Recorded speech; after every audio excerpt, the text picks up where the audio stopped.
Finally, as promised, tonight's #1 story, our new regular feature, the WTF moment. An elected governor of an American state continues to flirt with treason. Rick Perry of Texas, who would probably advocate stoning the heathen in Valverde if it would win him 37 extra votes, has once again refused the opportunity to step back from the stupidity that is secession. We live in a great country. Texas is a very unique state inside of that great country, and I saw no reason at all for us to be even talking about seceding. But if Washington continues to force these programs on the states, if Washington continues to disregard the 10th Amendment, you know, who knows what happens. There may be people standing up all across the country and Tea Parties saying, enough, all right? How about them standing up in Texas and saying, hey, enough, all right, Governor Asshat? Recent polling suggests more than a third of all Texans believe the place would be better off independent of the United States. It is a split among Republicans. But when you reduce it to just the bully's threat to take his ball and go home, 51% of all Texas Republicans approve of the governor's suggestion that Texas may need to leave the United States. Well, you know what the South Carolina politician James Lewis Pettigrew said of his state just before the Civil War. Too small for a republic and too big for an insane asylum.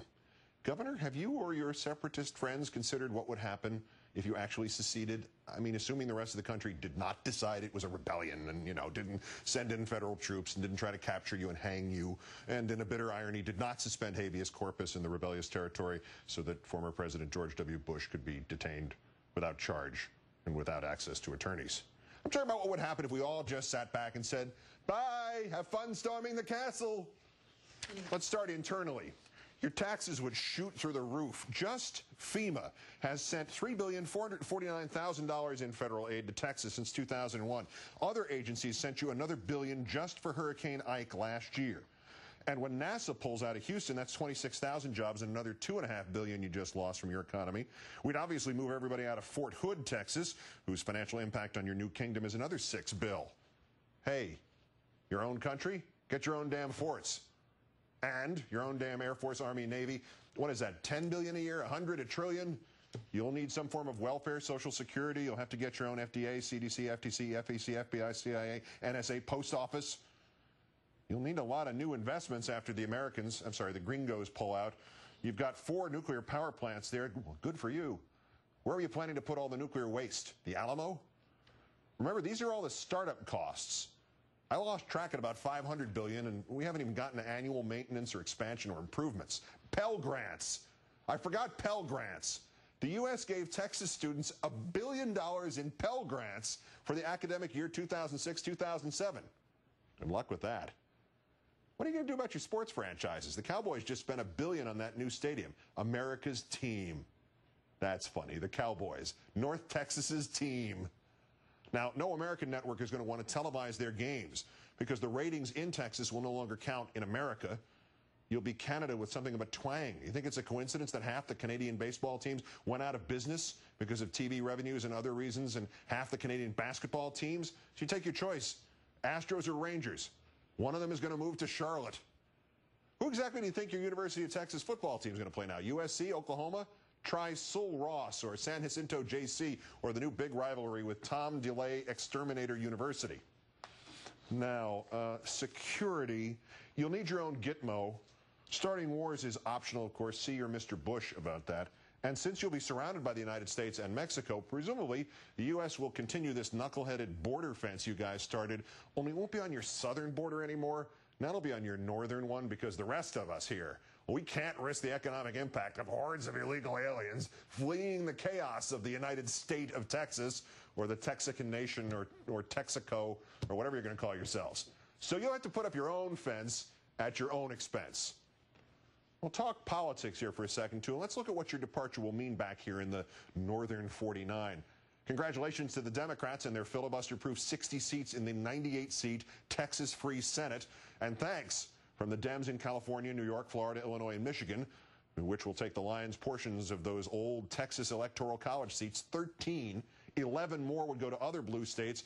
The other red states would, of course, get the leftovers, 10. Per Nate Silver's calculation, if Texas had left last year, Obama would have won the Electoral College by 242 votes, not by 192. And also, speaking of politics, remember Sovereign Republic of Texas? You've got your big political nightmare coming up 11 years from now. The big political nightmare. The big political nightmare. You know, when the Mexican Texans get the ballot initiative passed on whether or not Texas should become part of Mexico. Right now, Texas is 48% Anglo, 36% Hispanic, with no major change in population, just progressing things outward. By 2020, every projection has Anglos being outnumbered by Hispanics in Texas. That's in 2020. By 2040, the Anglos will comprise barely a fourth of the population of Texas. Sorry, of Tejas. Tejas State in Mexico. Hasta la vista, baby. Don't let Oklahoma hit you in the backside on the way out. Secession. What the... That's countdown for this, the 2,206th day the president declared mission accomplished in Iraq.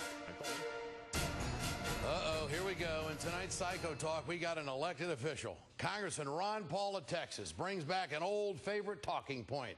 Now, if we really want to save money in this country, you got to cut out the deficit, right? Well, you should abolish a few departments is what he's talking about. Why not? Ron Paul said it today on Morning Joe. How about getting rid of the Department of Education and Department of Agriculture? Just go down the list. Get rid of it. Cut the budget in half. Everything that's not constitutional. That's a good place to start. Oh, now, wait a minute, Congressman Paul. Let's see. The Constitution also didn't call for traffic lights or the FAA, and I'm sure glad they're around, you know. Now, listen. If you claim... it's a claim that you've really heard before by the Republicans, telling everybody that the government just isn't necessary. And I'm just getting kind of tired of that. Throw it all overboard like tea, you know?